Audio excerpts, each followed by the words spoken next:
Good evening.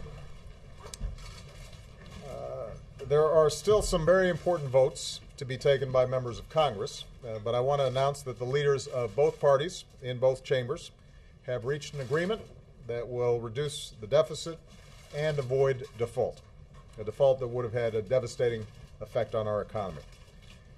The first part of this agreement will cut about $1 trillion in spending over the next 10 years, cuts that both parties had agreed to early on in this process.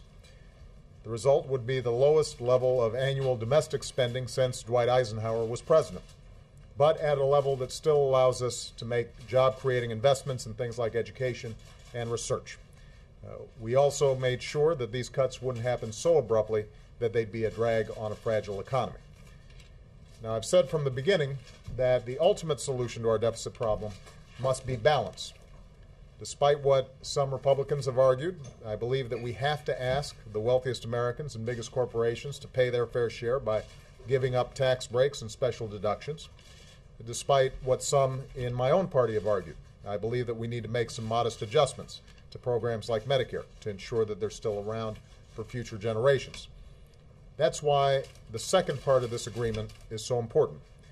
It establishes a bipartisan committee of Congress to report back by November with a proposal to further reduce the deficit, which will then be put before the entire Congress for an up or down vote. In this stage, everything will be on the table to hold us all accountable for making these reforms. Tough cuts that both parties would find objectionable would automatically go into effect if we don't act. And over the next few months, I'll continue to make a detailed case to these lawmakers about why I believe a balanced approach is necessary to finish the job. Now, is this the deal I would have preferred? No. I believe that we could have made the tough choices required on entitlement reform and tax reform right now, rather than through a special congressional committee process. But this compromise does make a serious down payment on the deficit reduction we need and gives each party a strong incentive to get a balanced plan done before the end of the year.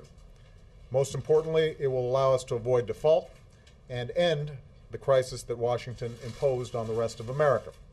It ensures also that we will not face this same kind of crisis again in 6 months or 8 months or 12 months.